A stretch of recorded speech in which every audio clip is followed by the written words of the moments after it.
قسەباسەکەم لەسەر هەشتەمی فستیڤاڵی نێودەوڵەتی فیلمی کوردی لە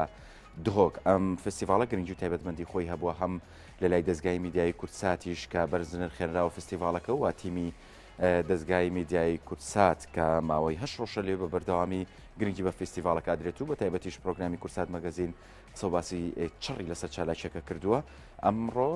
فستیڤالەکە کۆتایی بە چالاکیەکانی خۆی هێناوە بە بەشداری ئەو فیلمانی کە لە فستیڤالەکە بەشداریان کردووە. ئەمێ ئاماژە بۆ بکەم کە لە فستیڤالەکەیە 94 فیلم نمایشکراون لەم 94 فیلمە 54 فیلمیان بەرهەمی سینەماکارانی کورد بوون کە نمایشکراون. مای خۆشحاڵیەکە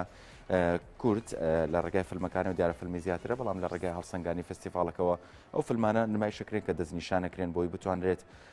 ئاستی باشترینی سینەمای کوردی پیشان بدرێت بە تایبەت لە لایەنایەن ئەو کەسانی کە لە وڵاتانی دەرەوە بەشداریەکەن لە فستیڤالەکە ئەو فیلمەکانیانی تێدا نمایشەکەن و هەروەها قسەباسکردن لەسەر بابەتێکی گرنگ کە ئەوش قسەکردنە لەسەر دروستبوونی ئەو پانێڵانەی کە بە تایبەت لەسەر ئاستی سینەماوە بەرەو پێشچوونی سینەماوە دروستبوونی فیلم و سینەمای کوردی بابەتێکی گرنگ بۆ لە نێو پانێڵەکانەوە بە تایبەت بەشداریکردنی ئەو میوانە بیانیانەی کە لێرەن و بەشدارن لە فستیڤالەکە تا بتوانن پێکەوە لە گۆڕینەوەی ئەو پردە پەیوەندی کە هەم ئەزمموی ڕابردوو هەمیش لە ئێستاە بتوان بگەنرێتەیەکووە ئەوان بتوان لە ڕێگای وتە و پێشکەشکردنی پرۆپۆزەڵ و قسەکانیان زیاتر خزمەت بە سینەمای کوردیش بکەن لەگەڵەوەی کە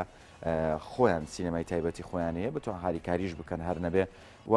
سینەماکارانی کوردیش هەموو پێکەوە ببنەوە و قسە باس بکەن لەسەر بەرەو پێشچوونی سینەمای کوردی بابەتێکی گرنگە و لە هەمووشی گرنگتر ئەمەیە لەسەر لایەنێکتر قسە بکەم قسەکردن لەسەر بابەتی کردی تایبەت و گشتی بۆ هاندان لە بەڕێوەچوونی فستیڤال و سینەما کوردیەکانەکە بابەتێکی گرنگە کە بتوان لە پشتەوە هاریکاری سینەما و فستیڤالەکان بکەن لەگەڵ بەڕێز کاک ئیحسان شێخ عیسا قسەکەم کە سەرۆکی کۆمەڵی ئۆتێل و خواردنگەکانی فستیڤالە کە ئەما کردی تایبەتن بۆ هاریکاریکردنی فستیڤالەکە. کاک ئیحسان سڵاو لێ بێم کاتت باش.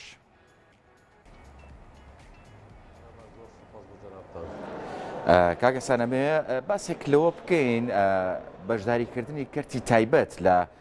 بەڕێوەچوونی ئەم جۆرە فستیڤالانەوە دابینکردنی ئەو پێداویستیانە تا چەند گرنگە تا چەند خەمی کردی تایبەتە لە لای ئێمە کە بەشداری بکەن لە سپۆنسەری ئەم جۆرە فستیڤالانەیە. بێگومان هەمی گۆ بە کارت تایبەت ئەم وەختە بەحسی کارت تایبەت کە بەحسی کرد ئۆتێل و مۆتێل و خارنگەها هەمی گۆ بۆ هەمەهەنگیەکە گەلەکە باشن هەمی گەل هەمی سازیێن و چەخۆچینن هەمی پارێزگەهێت مێ کوردستانێک و هەمی گۆ بە چالاکیەکەوە ئاستەکێ بەرز بن و ئاستەکێ بلند بن ئاستەکێ جیهانی و پشوولەکە زانستی ڕاببن و قازانجێکی باش حرەکەکە جڤینەکە گەلەکە باشن کۆمەڵێک نەبێنەکردن چند پارێزگەهێت مێت کوردستانێ چ سلێمانیە بێت چ هەولێر بێت چ دهۆک بێت.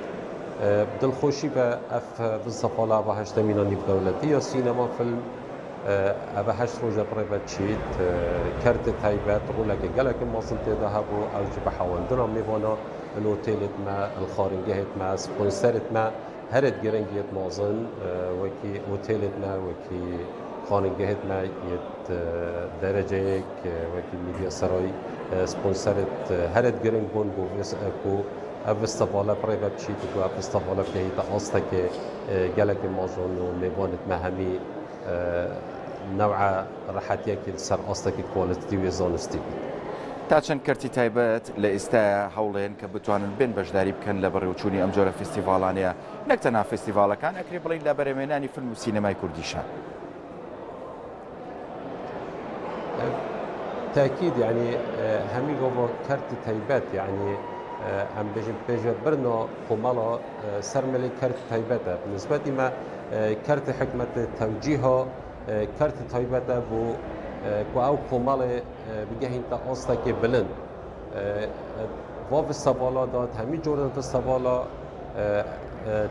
چالاکیا ئەبێت ئێنەکردن کوردستانê هەمی گۆ بە ڕۆلێ کارت تایبەتی ئێکەمینە چ تەرخانکردنە مواردت بەشەری چ تەرخانکردنە پارابی چ تەرخانکردنە بنەمایê درست bin ku ev fistîvala ev cure fistîvala bigehine astekê bilind û deng bidin li nav cîhanê de. Çunkî wextê em bêjin fistîvala nîvdewletî ew ê jî muqeyimatê xwe heye ku ev gehîte astekî gelekî baş bît ku em pişikdar bîn wekî filmê Kurdî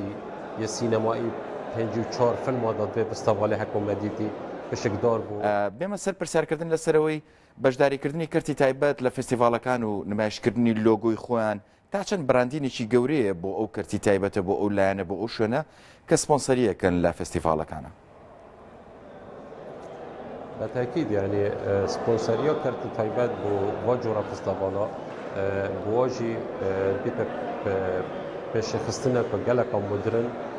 بوا يعني قازان جاك جلك باش كارت تايبات واجورا فستيفالا بيني و لوجو تو بين عرس كرن سر و هاش روجا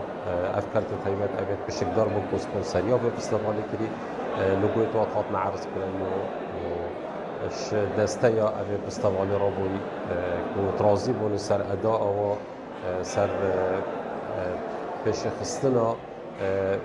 خدمت و یا گزاری یا کمی رکاوه تاکید جی با هر دو لایه قازان جا که گلکا باشه اف جورا فستیوال سینمایی جی گلکا گرنده بو کردستان چی که هکو امزانین پاستای سینمایی پاستای گشت گزاری ام بلاغت بین جهان و ناو کردی کلتور کردی پدر بلاغت بیت ناو جهانی دا. باشە پێشکردنی پرۆپۆزەڵیان بەشداریکردنی ئەم سپۆنسەرانە لەم فستیڤالانەیە ئەکرێ بڵین ئەوەندە داواکارەکان قورسن کە نەتوان کەرتی تایبەت بە زۆری بێنە ناو بەشداری بکەن لە بەڕێوچوونی ئەم فستیڤالانەیە. بالتأكيد نهدت قرصن يعني بار ام نشیم بيجين كو هندت قرصن كو ضررمند بن چونكه قازان جا ريكلام او بود ايتا كرن چبيت اف زيانه ان امنا بيجين خسارتي اف بشكداري او بكن كمساله مادي ببيت مساله ترخان كرنا وقتي بيت ترخان كرنا جهه خوبي تي كارت تايبت قازان جواج دي برانبري وي تشتي بيتو زيادتر بيت يعني قازانج بو هر دولایانه بو کارت تایبته بو کارت اوه فستیوال پیراد بیتو کو کارت ام بجین ناو دهو که ناو کردستان کو ام بلند بکین با جورا فستیوالا زۆر باشە خدمت ام ترخان بکین ئەرچیەوە لەم فستیڤالەیە هەر تەنها دابینکردنی هۆتێلەکان بۆ یان چیتر لەسەر شانی ئێوە بۆ بۆی فستیڤالەکە بە باشی بەڕێوە بچێ. دابین کرنا اوتیل بود و نسبتی کرد تایبت گلک جه سپانسر بون کرد تایبت بس ام بحث کرد خوب بکن کرد اوتیل و خارنگاه یا ما دابین کرنا اوتیل بود دابین کرنا رستوران بود دابین کرنا هنده مروفا بو پشوازیا و فستیوال کوت ناف هولند فستیوال شولد کرو و خزمەت کرد بۆ ناوێ دهۆک و ناوێ کوردستانە. زۆر باشە ئەکرێ بڵین ئەم فستیڤالە هەنگاوێکی گەورەی نابۆی لە ساڵانی داهاتووە کەرتی تایبەت زیاتر بێنە ناو هاریکاری فستیڤالەکان بکەن. بەتاکید ئەم جۆرە فستیڤالە یعنی ئەم هەکە بێژین ئەم حەتا ڕادەکی ئەمل نەشین بێژین و ئەمە دیهشینە ڕادەکە گەلەکە پێشکەفتی دوا فستیڤالەدا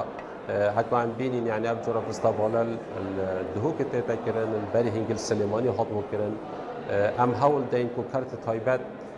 هما هنجي كباشتر پیشکش کردن که خدمت که ماستر با سال بیت کردن دا همه او قازانج هر بو کارت تایبت بیت هر بو ناو خارجگاه هیچ نبید و بو ناو کردستان شیوکی گشتی بید. سپاس کاک ئیحسان شێخ عیسا سەرۆکی کۆمەڵی ئوتێل و خواردنگەکانی فستیڤال سپاس بۆ بەشداری کردنت.